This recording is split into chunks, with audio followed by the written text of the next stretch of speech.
She was an alien vampire woman who had been hiding on Earth for decades. She'd chosen a remote cabin in the woods as her home, because it reminded her of the forests back on her home planet.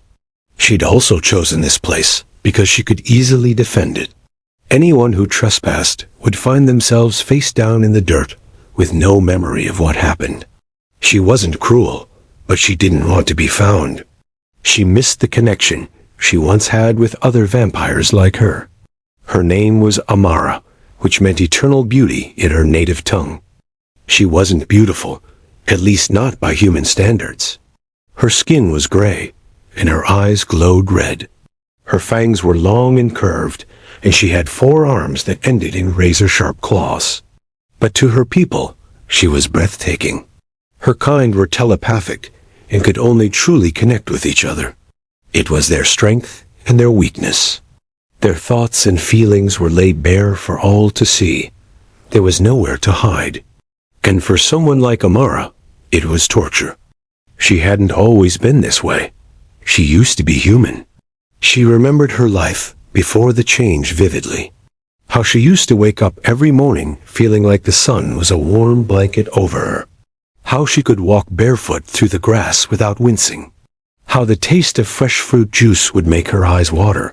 She remembered how precious sunlight and fresh air had been. She remembered how much she'd loved being human, even with all its flaws.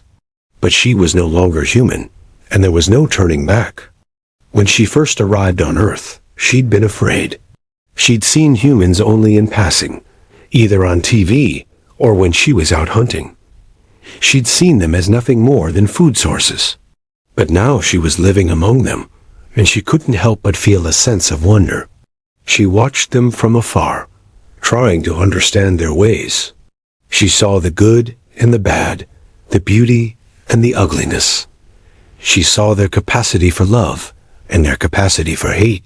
She saw their kindness and their cruelty. She saw their compassion and their callousness. She saw the best and the worst of humanity.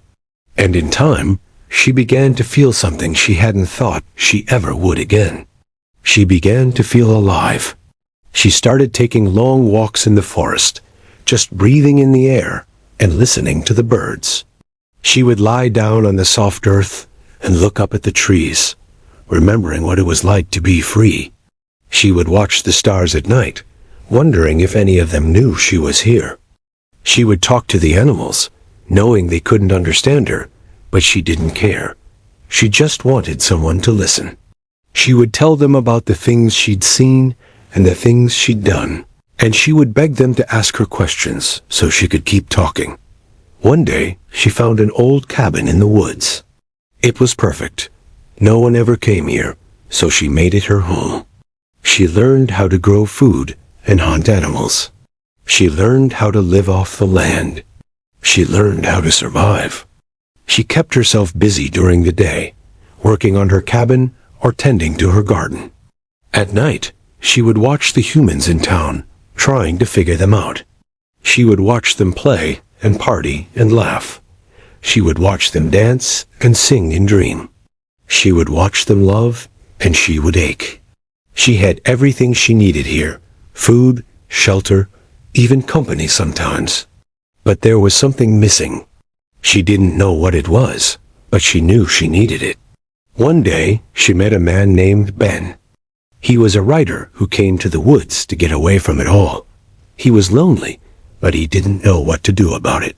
He was afraid to open himself up to someone new, afraid that he would get hurt again. But then he met Amara, and everything changed. Amara was drawn to Ben for reasons she couldn't explain. Maybe it was his kindness or his gentle nature. Or maybe it was just that he was the first human she'd ever met, who didn't think she was a monster. Whatever the reason, she wanted to be near him.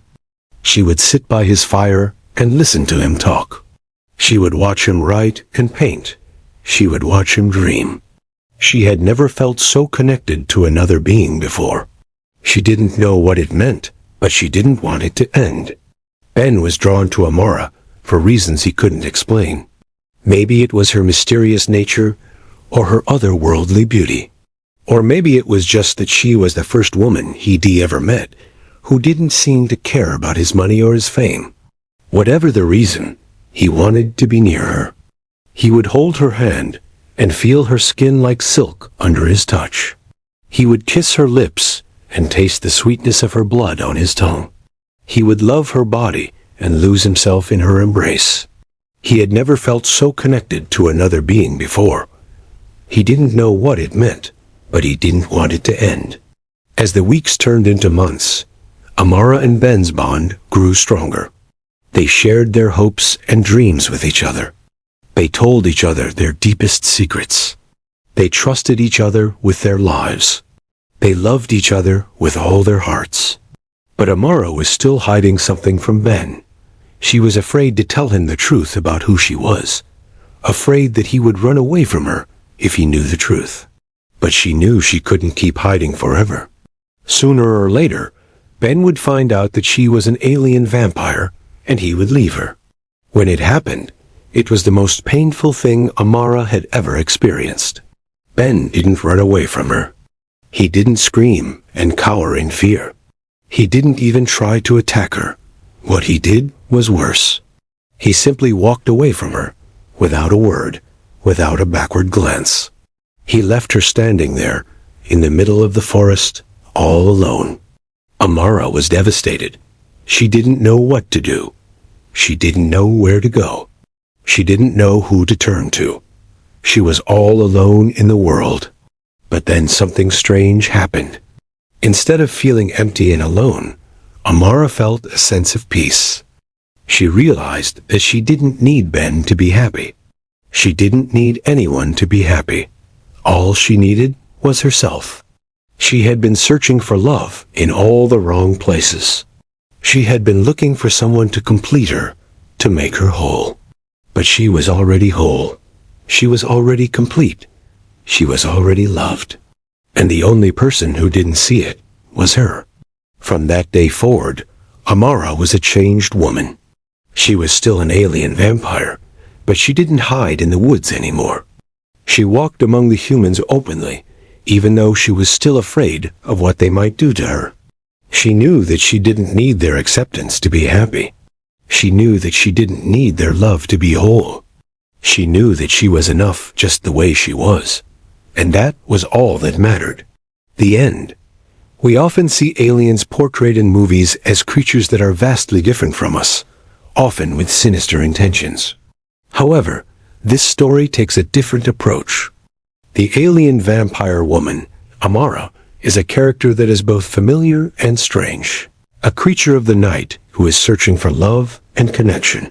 Despite her fearsome appearance and supernatural abilities, Amara is a sympathetic character. We can relate to her loneliness and desire for companionship. And we root for her as she tries to find her place in the world. The story explores themes of acceptance, tolerance, and the search for identity. It is a reminder that even those who are different from us are still human and deserve our empathy and understanding. Amara is a compelling character who is both strong and vulnerable. She is a powerful vampire who is feared by humans, yet she is also a sensitive and caring individual who longs for connection. Her struggle to reconcile her two natures is a universal one that resonates with readers. Overall, the story is a thought-provoking and moving exploration of what it means to be human. It is a story about the power of love and the importance of accepting those who are different from us. It is a story that will stay with readers long after they have finished the last page. If you enjoyed this story, please don't hesitate to give it a thumbs up and share it with your friends and family. And if you haven't already, please subscribe to my channel.